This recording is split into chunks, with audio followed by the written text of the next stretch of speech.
Hello friends, welcome to CS Learning Hub. നമ്മൾ ഇന്നത്തെ വീഡിയോയിൽ ഡിസ്കസ് ചെയ്യാൻ പോകുന്നത് ഗ്രാഫ് ഡാറ്റ സ്ട്രക്ചറിനെ കുറിച്ചിട്ടാണ്. അപ്പോൾ എന്താണ് ഗ്രാഫ് എന്നുള്ള ഒരു ബേസിക് ഇൻട്രൊഡക്ഷൻ ഞാൻ നിങ്ങൾക്ക് ഇന്നത്തെ വീഡിയോയിൽ തരാം.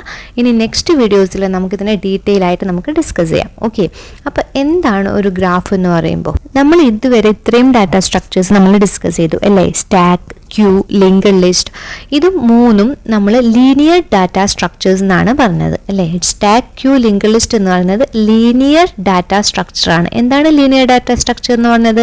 ഡാറ്റനെ നമ്മൾ സ്റ്റോർ ചെയ്യുന്നത് സീക്വൻഷ്യലി ആയിരിക്കും, ലീനിയർ ഫാഷനിലായിരിക്കും നമ്മൾ ഡാറ്റേനെയൊക്കെ സ്റ്റോർ ചെയ്യുന്നത്. ഈ മൂന്ന് ഡാറ്റ സ്ട്രക്ചർ നമ്മൾ യൂസ് ചെയ്തിട്ട് അല്ലേ? ദെൻ നമ്മൾ ട്രീ ഡിസ്കസ് ചെയ്തു. ട്രീ എന്ന് പറഞ്ഞാൽ നമ്മൾ എന്താ പറഞ്ഞത്? നോൺ ലീനിയർ ആണെന്ന് പറഞ്ഞു. നോൺ ലീനിയർ ഡാറ്റ സ്ട്രക്ചർ എന്ന് പറഞ്ഞാൽ എന്താ? ഡാറ്റയെ നമ്മൾ സ്റ്റോർ ചെയ്യുന്നത് ഹൈറാർക്കിക്കലി ആണ്. നമ്മൾ ട്രീ നമ്മൾ കണ്ടതാണ്, ട്രീയുടെ സ്ട്രക്ചർ നമ്മൾ ഡിസ്കസ് ചെയ്തതാണ് അല്ലേ?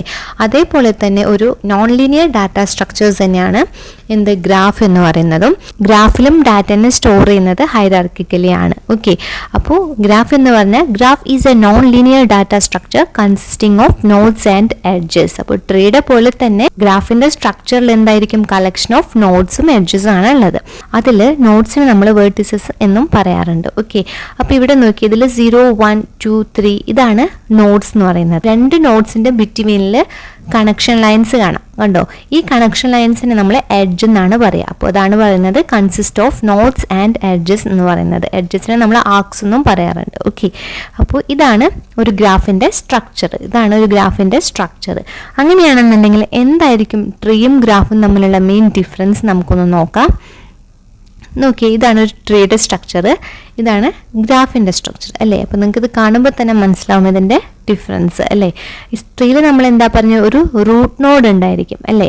അതുപോലെ തന്നെ ഏത് ചൈൽഡ് എടുത്താലും ആ ചൈൽഡിന് ഒരു സിംഗിൾ പാരന്റ് ആയിരിക്കും ഉള്ളത്. പിന്നെ സിംഗിൾ പാത്താണ് ഇവിടെ. നമുക്ക് ശ്രദ്ധിച്ചാൽ കാണാം, സോഴ്സ് ടു ഡെസ്റ്റിനേഷൻ നമുക്ക് സിംഗിൾ പാത്താണ് ഇവിടെ ഉള്ളത്.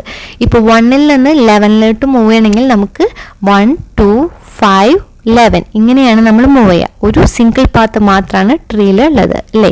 പക്ഷെ ഗ്രാഫിൻ്റെ കേസിൽ അങ്ങനെയല്ല. ഗ്രാഫിന് ഇവിടെ പ്രത്യേകിച്ച് റൂട്ട് നോഡൊന്നുമില്ല, എല്ലാ നോഡ്സും ഈക്വൽ ആണ്. പിന്നെ നമുക്കിവിടെ ഇമ്പോർട്ടൻറ്റ് പോയിന്റ് എന്താണെന്ന് വെച്ചാൽ ഇവിടെ മൾട്ടിപ്പിൾ പാത്താണ്. Source to destination multiple paths നമുക്ക് കാണാനായിട്ട് കഴിയും. ഇപ്പോൾ നോക്കിയേ, ഇപ്പോൾ 0ൽ നിന്ന് നമുക്ക് 2ലേക്ക് മൂവ് ചെയ്യണമെങ്കിൽ 0, 4, 1, 2 ഇങ്ങനെ മൂവ് ചെയ്യാം. ഓക്കെ, ഇനി വേറൊരു വേയില്ലേ? 0, to 1, 1, then 1 to 2 ഇങ്ങനെ മൂവ് ചെയ്യാം. Then 0 to 4, 4 to 3, 3 to 2. നോക്കിയേ, ഇപ്പോൾ 0ൽ നിന്ന് 2ലേക്ക് നമുക്ക് മൾട്ടിപ്പിൾ പാത്ത്സ് ആണ് ഇവിടെ പ്രൊവൈഡ് ചെയ്യുന്നത്. അതുകൊണ്ട് തന്നെ ഗ്രാഫ് എപ്പോഴും മൾട്ടിപ്പിൾ പാത്ത്സ് ആണ് ഗ്രാഫിലുള്ളത് ഉണ്ടായിരിക്കുക. പക്ഷെ ട്രീയിൽ ഒരു സിംഗിൾ പാത്താണ് ഉണ്ടായിരിക്കുള്ളൂ. ഒരു സോഴ്സിൽ നിന്ന് ഡെസ്റ്റിനേഷനിലേക്ക് സിംഗിൾ പാത്ത് മാത്രമാണ് ട്രീ പ്രൊവൈഡ് ചെയ്യുന്നത്. ഇതാണ് ട്രീയും ഗ്രാഫും തമ്മിലുള്ള മെയിൻ ഡിഫറൻസ് എന്ന് പറയുന്നത്. ഓക്കെ, അങ്ങനെയാണെങ്കിൽ we can say trees A special type of graph. ഇനി നെക്സ്റ്റ് എങ്ങനെയാണ് നമ്മൾ ഗ്രാഫിനെ മാത്തമെറ്റിക്കലി നമ്മൾ റെപ്രസെന്റ് ചെയ്യുന്നത്? ഗ്രാഫ് എന്ന് പറയുന്നത് മാത്തമെറ്റിക്കൽ കോൺസെപ്റ്റ് ആണ്. സ്റ്റഡി ഓഫ് ഗ്രാഫിനെ നമ്മൾ ഗ്രാഫ് തിയറി എന്നൊക്കെയാണ് പറയുക. അപ്പോൾ മാത്തമെറ്റിക്കലി നമ്മളൊരു ഗ്രാഫിനെ റെപ്രസെന്റ് ചെയ്യുന്നത് G = ordered pair of V, E. V indicate ചെയ്യുന്നത് സെറ്റ് ഓഫ് വേർട്ടിസസും ഇ ഇൻഡിക്കേറ്റ് ചെയ്യുന്നത് സെറ്റ് ഓഫ് എഡ്ജസും. നമ്മൾ പറഞ്ഞു ഗ്രാഫിൽ എപ്പോഴും collection of nodes and vertices ആണ് അല്ലേ? ഇതിനെയാണ് നമ്മൾ നോഡ്സ് എന്ന് പറയുന്നത്. അതുപോലെ തന്നെ കണക്ഷൻ ലൈൻസ്, രണ്ട് നോഡ്സിനെയും കണക്ട് ചെയ്യുന്ന ലൈൻസിനെ നമ്മൾ എഡ്ജസ് എന്നാണ് പറയുന്നത്. ഇനി നമുക്ക് നമുക്ക് ഗ്രാഫിൻ്റെ മെയിൻ അപ്ലിക്കേഷൻസ് എന്തൊക്കെയാണെന്ന് നോക്കാം. അതിൽ ഫസ്റ്റ് ആണ് ഗൂഗിൾ മാപ്സ്. ഗൂഗിൾ മാപ്സിൽ നമ്മൾ എന്തിനാണ് യൂസ് ചെയ്യുന്നത്? നമ്മൾ ഗൂഗിൾ മാപ്സ് യൂസ് ചെയ്യുന്നതിനാ ഇപ്പോൾ ഒരു ലൊക്കേഷൻ നമ്മൾ ട്രാവൽ ചെയ്യുന്ന ടൈമിൽ നമ്മൾ ഏറ്റവും ഷോർട്ടസ്റ്റ് പാത്ത് ഫൈൻഡ് ചെയ്യാനാണ് നമ്മൾ ഗൂഗിൾ മാപ്പ് യൂസ് ചെയ്യുക അല്ലേ? അപ്പോൾ ഗ്രാഫ് യൂസ് ചെയ്തിട്ടാണ് നമ്മൾ ഷോർട്ടസ്റ്റ് പാത്തൊക്കെ ഇവിടെ ഫൈൻഡ് ചെയ്യുന്നത്.